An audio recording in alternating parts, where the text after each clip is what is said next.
Hello, friends. Today, not one challenge, but three. One individual challenge each. What? What is going on here? Nathan Kenny, I want you to research Travis Barker. Tom Adams, I want you to research Tom DeLonge. And Gengel, I want you to research Mark Hoppus. Today, we are doing BLINK-182. Tom 41! Oh, sorry. BLINK-182, Tom, come on. You have 30 minutes. Get the heck out of here.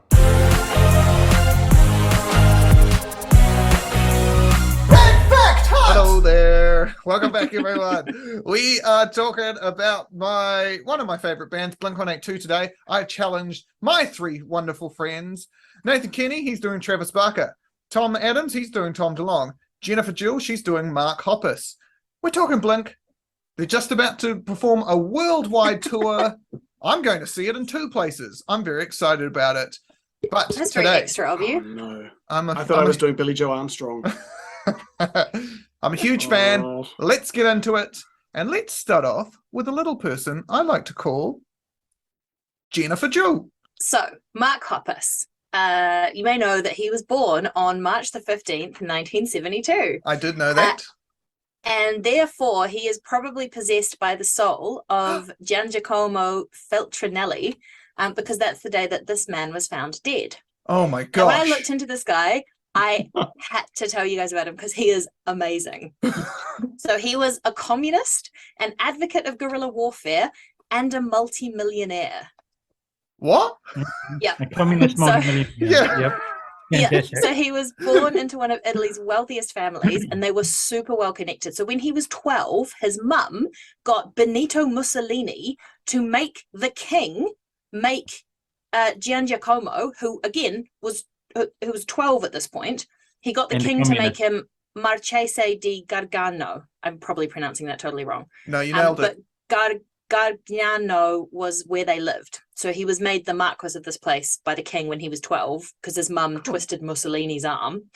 And then during the Second World War, the family left their family home so that Mussolini could move in. So they were like connected.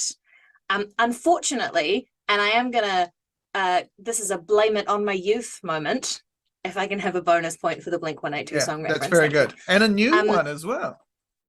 Baby Giangiacomo started chatting to the help when he was like rattling around this mansion with all of his crazy monarchist mum hanging out trying to make him a duke, and decided that capitalism sucked and he hated it. And he became a massive communist. Whoa. So during the Second World War, while his mum was moving the family out of their home so that Mussolini could move in, he joined the Italian Communist Party and fought Mussolini's regime. Whoa! After the war, he set up a communist library, was forced out of owning a bank by the Vatican, and became the first person to translate and publish Dr. Zhivago in the West after a copy of it was smuggled out of the Soviet Union in the late 50s. But then he died in 1972 at the age of 45 under mysterious circumstances, possibly whilst engaged in a sabotage operation designed to plunge Milan into a blackout by exploding a power pylon. Wow. Wait. This dude was like amazing. He was so cool.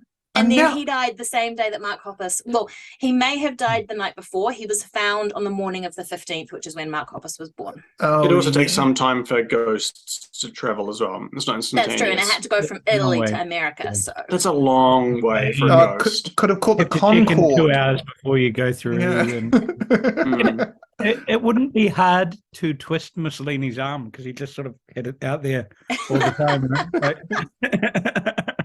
I've written that his name is Jam Giacomo because I didn't hear what he said. Thomas Adams, please. A fact about Tom DeLonge. Aliens exist. According to Tom DeLonge. I love that your fact was just a straight song title as well. I mean, it's too perfect, partly because I assume the reason why the song was written was because Tom DeLonge is an absolute UFO buff. He is in love with UFOs. He's been in love with them for pretty much his entire life. there are, while he left Blink-182 probably to like spend more time with his family, he also did it probably to spend more time with his aliens. Yep. Because when he left, he founded the To the Stars Academy of Arts and Sciences, a organization dedicated to exploring space and the paranormal. He was decided. So he was the UFO Researcher of the Year in 2017 by UFO hunting organization Open Minds. Yeah. He's got absolutely bonkers about like all the released kind of UFO footage. He got a meeting with John Podesta of the Obama administration. Unfortunately, it didn't quite happen, but there is evidence of an Outlook invitation with an accepted on it from John Podesta and DeLong about what we can only assume is aliens. He loves aliens. He loves aliens so much he's potentially willing to go into debt for aliens. Damn it! So it's about 37.4 million deficit. I think So yeah, this To the Stars Academy of Arts and Sciences in 2018 had a $37 million deficit. Wow. But they might be fine, and I'll tell you why later. Oh, I've got an idea of why it'll be fine. We've never had a cliffhanger fact before. Oh, exciting. To be continued. It's Travis Barker time with Nathan Kenny, please. Before Travis Barker was in Blink-182, he was in this amazing band that should be more famous, called the Aquabats, which it's just bizarre. Like, so they style themselves as superheroes who fight crime, and they all dress up in unitards and You're not supposed to say that word anymore. California. They've got amazing names. So, like the That MC sounds Black Commander, incredible. Jimmy the Robot. Travis Barker was called the Baron Von Tito. Yeah. They incorporate, so they still exist. They're still running. Recently, they had a Kickstarter, and they've created some new episodes. So they've been on TV multiple independent times, and now there's a YouTube show funded by this Kickstarter with lots of new music and all that sort of thing. But they incorporate fight scenes. It's just bizarre and amazing, and you should go and look them up. And the music's incredible too, particularly if you get their stuff from like the late 90s. Yeah, Friday was pizza day, the best day of the week. And down here in Otago, they've called the minivan that goes around schools with like stuff from the Marine Studies Centre. They've called that the Aquabus, which is a bit of a reference. And is it though? Yep. Because I know the people who run the Marine Centre, and they don't strike me as Blink-182 fans. No, the Aquabats fans. Mm-hmm. Oh, Aquabats. Very good. Aquabats as well, you guys. Aquabats, not Aquabats. Aquabats. Aquabats. It's Aquabats. You know the show Yo Gabba Gabba? That's made by the guy from the Aquabats. I want to hear another fact about the one and only Tom DeLong from the one and only Tom Adams. Adams. So Blinks, which they were called Blink initially, the 182 came later. In fact, just a quick side fact, the original name was Duct Tape and Figure Eight until DeLong chose it to be called Blink. And then 182 came a little bit later. But when it was Blink, they tried to get their performances kind of circulated around San Diego. And DeLong tried to pretend that the band was all about getting kids to dump weed. So he would call up schools and tell them it was a strong anti-drug messaging band to get them to play at school halls. And Dumpweed is one of their big songs. I hope so, because that was the reference that I threw in there. Yeah. No, so he would just call around like telling people that they were like a really good, upstanding, moralistic band, and turned out to be the creators of What's My Age Again. Dumpweed. Guys, I'm beginning to get the impression that Sam knows a bit more about this than we thought. Sam. Sorry, I got distracted by one of my favorite bands. Nathan Kenny, another Travis Barker fact, please. So it's funny that there's a Blink-182 song called Stay Together for the Kids, because Travis Barker hasn't been very good at that. So he has been married a few times. once for only a couple of months. Then he was in a TV show actually with his second wife, who was called Shanna Mokler, who is a former Miss USA and a former Playboy Playmate, Playgirl of the Month, Playmate of the Month, whatever. I don't know about these things. So they had 2 kids together, Alabama and Landon, but they're no longer together. And now, now Travis Barker is with Kourtney Kardashian. So I could have called this Aliens Exist Again. But yeah, they were actually in a TV show together. So him, his now ex-wife, Shanna, and the 2 kids were in a relatively high-rating MTV TV show over a couple of seasons called Meet the Barkers. But they didn't stay together. I think that might be the case because Stay Together for the Kids was written by, I believe, Mark Hoppus. If only that led conveniently into a fact that Jen had prepared. Oh, how convenient. Did any of you guys ever watch Meet the Barkers? No. Me neither. But I subsidiary fact. So their wedding was Nightmare Before Christmas themed. That's so awesome. That's so perfectly emo kid. Mm-hmm. You know what I miss you? Yeah. We could live like Jack and Sally if we want. That could be I that. think that was a Nightmare Before Christmas vibe. Yeah. Mm-hmm. We'll have Halloween on Christmas, and in the night we'll wish this never ends. Wish this never ends. And I believe that Mark Hoppus's son is called Jack. I didn't even find out about his son, and he was my topic. A fact about Mark Hoppus from Jen Jewel, please. Well, keeping with the theme of parental disharmony disrupting a family, my fact is entitled Long Lost Feeling, because I'm bored of trying to work the song titles in organically. Mark Hoppus's parents split up when he was 8, and he and his sister Anne spent a couple of years shuttling between his mum and his dad, until his dad gave up his job, which was designing bombs and missiles for the town's Navy testing center. Cool. And they did that weird thing that parents sometimes do where they're like, oh, well, we have a boy and a girl, so I guess dad takes the boy and mum takes the girl. And they just split the kids up. And the dad moved out to, I think California, but I didn't write that one down. And Mark didn't really reconnect with his sister until he was 20. So like 10 years later, at which point he told her he was really keen to start a band. And she said, there's this new kid at my high school called Thom DeLonge. You should hook up with him. And then they did. And then they started making music, and then they became BLINK-182, which was really exciting. And but most importantly, he reconnected with his sister. They became really close, and she went on tours with the band. And in 2001, penned the really touching memoir, BLINK-182, Tales from Beneath Your Mom. Yes. They've got such great titles for things, don't they? Take off your pants and jacket. Tales from Beneath Your Mom. Can I just pause everyone for a second here? I'm absolutely loving this. This is great. This is the best episode of the show we've ever done. Also, I was trying really hard to find other people called Mark Hoppus, but surprisingly, there isn't anyone called Mark Hoppus. And then I looked into his family more, and his great-grandparents were called Aaron, boring, fine, and Lempi Ordenmar. Amazing. And they were like Finnish immigrants. Isn't that cool? I tried to learn all the languages in Europe, but I didn't finish. I don't get it. First person to laugh at that will win. No. Tom, you got this. All right. Tom, you pansy. And on this note, it's time for another Travis Barker fact from Nathan Kenny, please. Oh. It's funny that BLINK-182 had a song called Down, because Travis Barker in 2008 was in a plane crash. And I'm not sure whether that was going through his head at the time. But this plane that he was in, a Learjet, was taking off. The tires popped, may have been overfilled.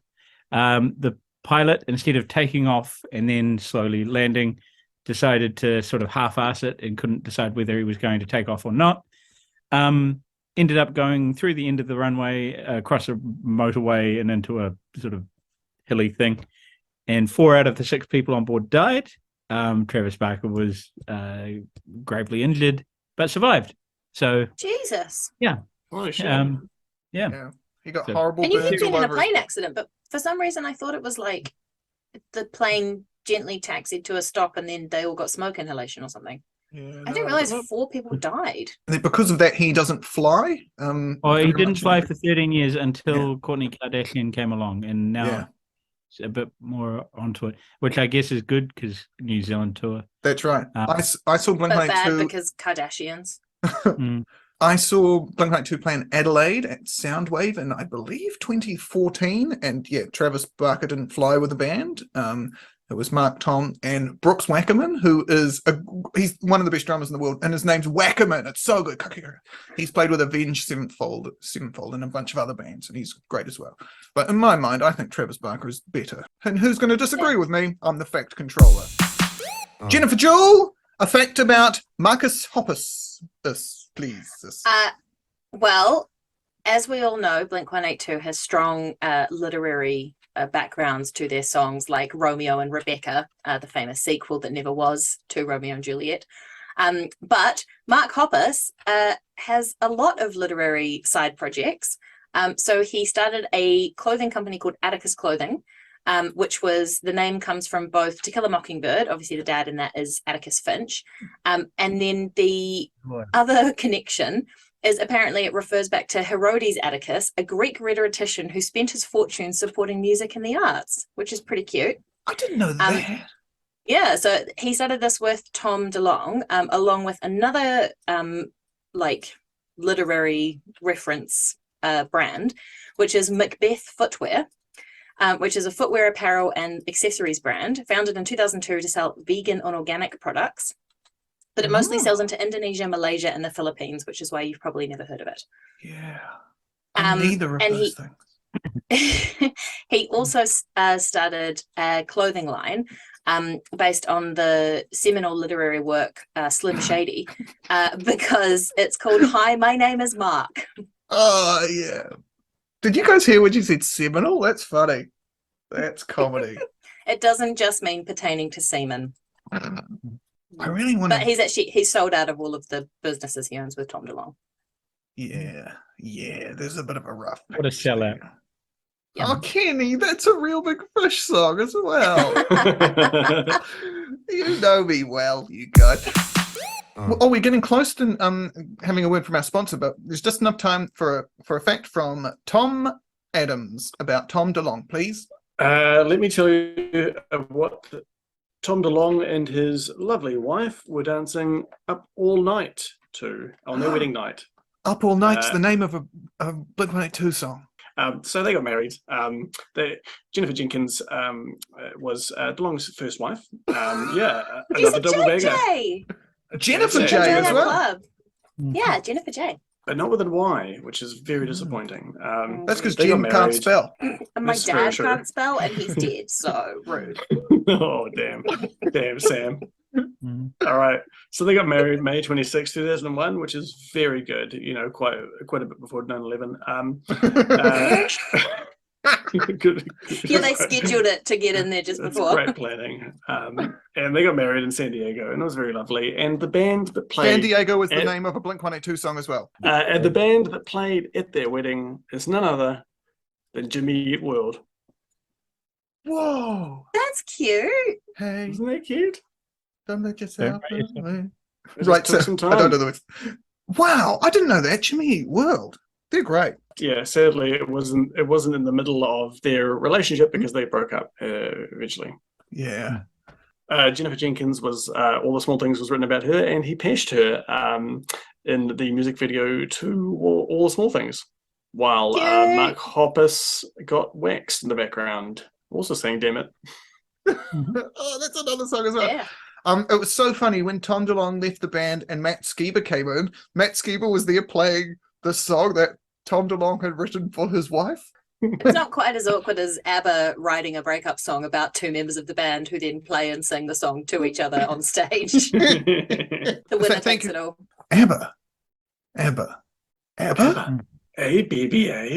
We did it, guys. ACAB. ACAD. ACAD. ACAB. ACAB. Okay. What the fuck are you talking about?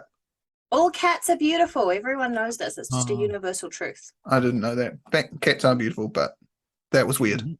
Guys, I think we better do a message from our sponsor. So let's do it. Is it a bird? Is it a plane? No, It's a bird. We were right the first time. This week's sponsor is seagull meat. Do you like chicken but wish it had more sand in it? Then you need seagull meat. Do you like chicken wings but wish they were seagull wings? You need seagull meat. Do you like meat from birds but wish it had notes of the salty, polluted Atlantic Ocean? Then you need seagull meat. Seagulls, they're the bird that hangs down by the beach like an Instagram model or a drug dealer. So get some seagull meat today. And if you enter the code SeagullBonus69, you can get 420% off your next purchase at the Mad Butcher. Yes, that's right. He's actually gone mad now. Screw beef, screw lamb, it's all seagull meat from here on out. Seagull meat. Get some in your beak today. And now, back to the hunt. Jen, time for some more Mark Hopper specs, please. Well, I thought I would tell you a really fun story about how on June 23rd, 2021, Mark Hoppus was probably up all night because he accidentally Instagrammed a picture of himself undergoing chemotherapy, which he hadn't told anyone he was doing. Presumably he told his family and close friends, but he hadn't made it public. Wow. He, a couple of weeks later, came out and did a public statement saying He came out? Yeah. Saying he had stage 4 diffuse large B-cell lymphoma, which sounds really fucking scary and serious. But then in the end of September, he declared he was cancer-free and just needed to be screened every 6 months, which is awesome, and congratulations. But that does mean that the announcement of his cancer-freeness happened on the saint day of Charles of Bois-Châtillon, the Duke of Brittany, who was a pious dude who took part in mortification of the flesh to preserve the spirit, which is kind of what chemotherapy is like. Yeah. But instead of chemotherapy, Charles de Bois-Châtillon placed pebbles in his shoes, slept on straw instead of a bed, and confessed every night, which actually doesn't sound that bad, like a stone in your shoe and sleeping on straw. That's how you know if a princess is Yeah. hot. Yeah, right? that's how you Yeah. tell if it's a real princess or a fake princess. But apparently he inspired loyalty by his religious fervor, but he sometimes went a bit too far. So he got captured by the English and spent 9 years as a prisoner. And during his time there, he used to visit English graveyards and pray for the English people there. And he asked his squire to take part in the prayers, like praying for the souls of these dead people. That guitar is a that squire. I'm not even kidding. There you go. This is a great but the fact, Jen. squire was like, no, saying, quote, the men who were buried at the English graveyards had killed his parents and friends and burned their houses. Amazing. Can I go back to the large bee cells? These are large bees. Yep. Oh no, like massive, like hornets, like the Are we talking remember the murder hornets? bumblebees or yeah, Yeah, more like murder African-eyed? hornets, but with the fluffy butts of a bumblebee. Amazing. Yeah, when they get in your cells, it's really bad. They explode the cell walls and stuff. It's quite Wait, messy. and the guy's name was Chatillon. Charles de Blois-Châtillon. Whoa, that's cool. What was your fact? That Mark Hoppus declared himself cancer-free on the saint day of Charles de Blois-Châtillon. And what day is that? September 29th. And also just the fact that he accidentally, it's kind of an adorably boomer thing to do. Like he was 49 when it happened. And he sent an Instagram message that was just supposed to go to his friends, but he accidentally put it on his public story, which is just kind of a bit cute. Oh, and I should point out that Charles was born in 1337. 13. So he's quite old. Yeah. That's like Leet. Yep. Yeah, Yeah. that's very neat. Very good. Oh, and Jen, I love the fact that you did a cancer fact. Typical. Moving on. I know, right? Literally one of 3 interesting things about this guy. Oh, stop. He's my He just favorite seems- member of the band, Jen. He seems like a very unproblematic, chill person, which is lovely, but also very difficult to research fun facts on. You got watch bees your in his goddamn cells, Jen. mouth. Bees. What? Bees? He's got bees. Bees? Exactly, and that's one of the things I brought Job's up. not on board. Tom, I want a fact, please. I can give you a fact. So you know how I mentioned that Tom DeLonge's company To the Stars was having some financial difficulties. Those financial difficulties maybe no more, because they've just announced in 2019 they announced that they were entering into a cooperative research and development agreement with the United States Army Combat Capabilities Development Command. Jesus. They claim to it's kind of a lot to unpick, but basically they claim that they've purchased or found like alien related metamaterials that are made of like bismuth and tungsten and aluminium, and that when like the right things happen, they've got like lifting, like anti-gravity stuff and anti-inertia stuff, and so they're actually literally in a partnership with the US Army to look at metamaterials like beamed energy propulsion. Active camouflage. So yeah, they may well be like massive arms dealers in the future with their alien technology. Amazing. Tom, So I love cool. it. Kenny, one more fact, please. If you've seen photos of Travis Barker, you'll notice that he has tattoos all over his body. So to get to all of this, he needed to go through lots of. Sorry, all of this was the vague reference. Oh, thanks, Kenny. He needed to go through quite severe tattooing and all that sort of stuff. But he did it with a goal in mind. He said to himself that if he was tattooed all over, no one would hire him except for a band, right? So he'd have to get really good. And that way he'd have to be brought into this process and fully focused. And lo and behold, it worked for him. There's probably a bit of survivorship bias happening here. Like, I wouldn't recommend this to up-and-coming musicians out there, but it's definitely a goal. Despite looking fully tatted and everything, he's deeply Catholic. He grew up singing madrigals in high school and all sorts of things. But he still prays with his kids and. He's very famously did lots of marching band stuff. That's what his drum style is like. And he did. He was a garbage man before when he joined the band. Great, Kenny. I love facts about Travis Barker, which is great because that's exactly what you've done. So I want a one-sentence fact from each of you. We'll start with Tom. Tom DeLonge was responsible for Mark Hoppus and his wife's first date because he said, "Hey, you want to go on a date with Mark?" And Sky, his wife, looked at Mark Hoppus and said, "No." And that's how the relationship started. So with reckless abandon, Travis Barker has gone completely hardcore vegan. Ooh. Proving that love is dangerous. Mark Hoppus's birthday is the same day as the premiere of The Godfather. It's the same day, David. Amazing. This has been my favorite episode we've ever done of this. There's no time to go back through everything. Guys, what is your favorite of Sam's facts that he's given us? I like the garbage man facts. These are genuinely one of my favorite. And the first ever band I was in was a BLINK-182 covers band. I played the bass and sang a la Mark Hoppus, hence why he is my favorite, and hence why Jen is not going to win this episode. I've written this down before. Tom Adams is winning the episode because he said it was quite a way before 9/11, and that made me laugh. Tom, take it away. Well done. Thank you. Once again, other people's good planning works in my favor, particularly around 9/11. Thank you. All right, good. I deserve this. You do deserve it. Thank you, everyone, for listening.